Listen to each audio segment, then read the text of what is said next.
April, and I'm here to talk about some books. Specifically, books that I have just read in April, because by the time this video is uploaded, it's gonna be May. I always feel like I need like a short little intro blah, blah, blah, blah, blah, blah, blah, blah thing there, but I don't have one, so you get my blah blah blah blah blah blah instead. April as a reading month was really weird for me. I hit a reading slump in the middle of April that it was basically a reading burnout, because for Easter I went on vacation and I read so much and then I just couldn't stand reading, but by the end of April I just started reading again. So when it all came together, it was a standard reading month for me. I finished a total of 10 books, one of which was a novella, but that's neither here nor there. Well, yeah, you guys want to hear about what I read? Because you're gonna get to, unless you decide to leave this page. At the beginning of the month, I started Compulsion by Martina Bone. I really liked this book. I ended up giving it a 4 out of 5 stars on Goodreads. It is a book about a girl named Barry whose mother passes away and her pseudo-godfather is dying of cancer. So she gets shipped off to her aunt's, who lives on the family plantation that she's never really heard anything about, and none of her family has ever heard about her. For whatever reason, her mom decided to keep her a secret, and the fact that her mother had lived after a fire was not something that her family knew about. As you can tell by the top, 3 plantations, 2 wishes, 1 ancient curse. Barry walks into this really ancient feud-esque thing between several different families who owned some major plantations, one of which is her own family. 2 of the plantations are very well off, and the other one, the family is just in ruins, and they all seem to have something special about them. There's some kind of ability or something like that that is inherited through the family. Basically, Barry, figuring out where she now sits with her mother's twin sister, her aunt, and getting to know her cousins and what this ancient curse thing has to do with her.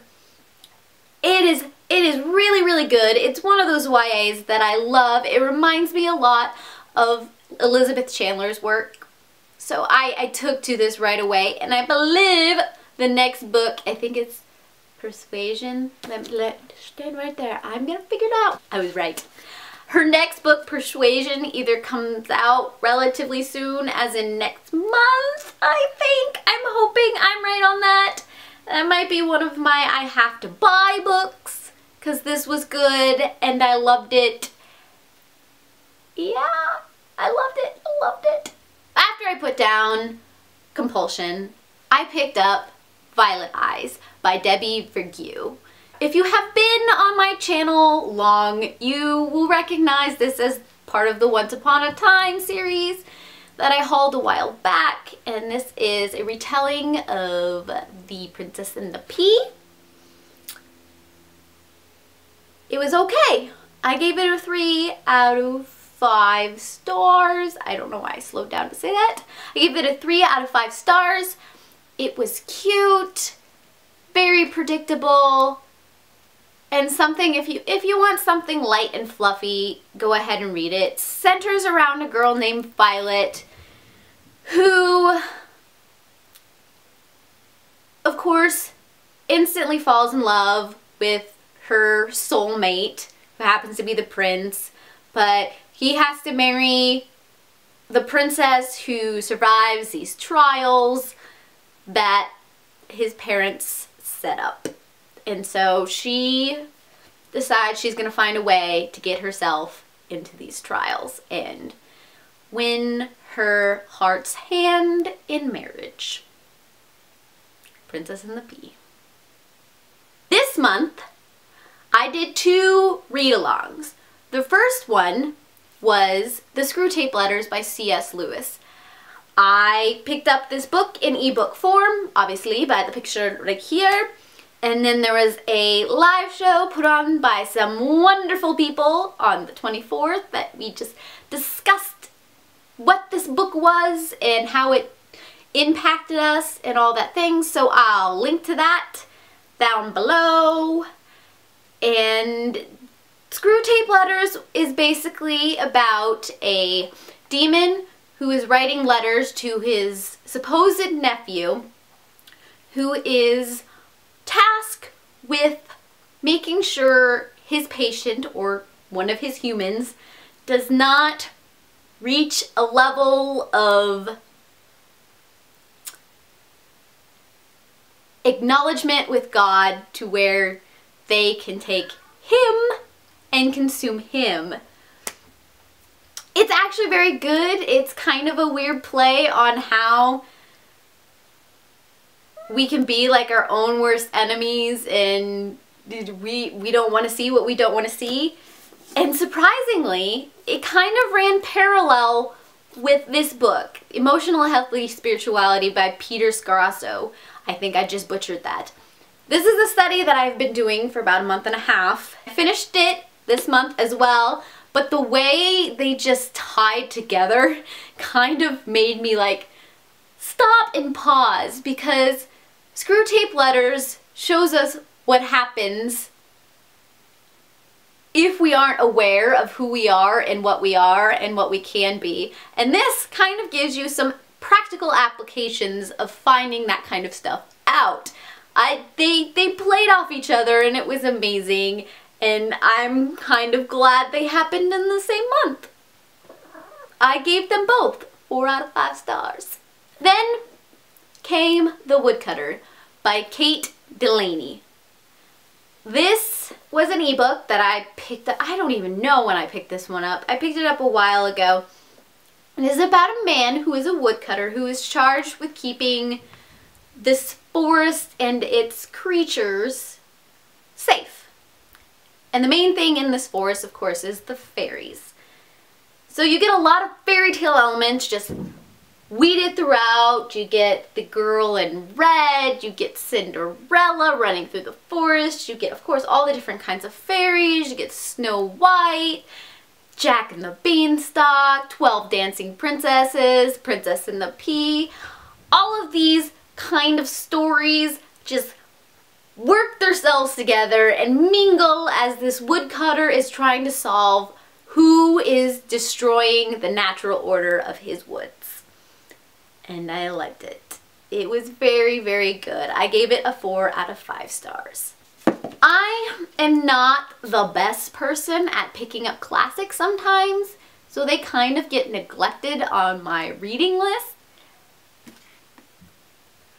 But I was in Pennsylvania and I didn't have any other books to pick up because I had a limited supply of books, so I was going through my ebooks and I saw Pride and Prejudice by Jane Austen. And I'm like, I tried this once before, I just couldn't get into her writing, but you know, I've got nothing else to do, I've got some free time, let's do this.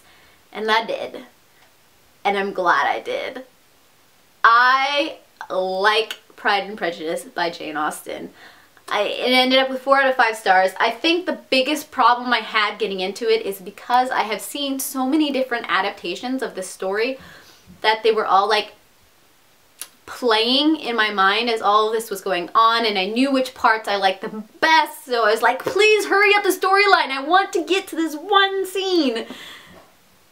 So yeah, I'm really, really glad that I read it, so now I'm probably gonna have to pick up a physical copy and put it on my shelf. That happens. So after all of that, I finally got to Ice by Sarah Beth Durst. This book I was really, really excited about because it was a retelling of East of the Sun, West of the Moon, and unfortunately it didn't quite hit the mark that I wanted it to. I did a full review, so I'll link that and not, you know, bore you here. So if you want to do that and watch it now and then come back, I'm okay with that. So I'll link it down below. and you can click that.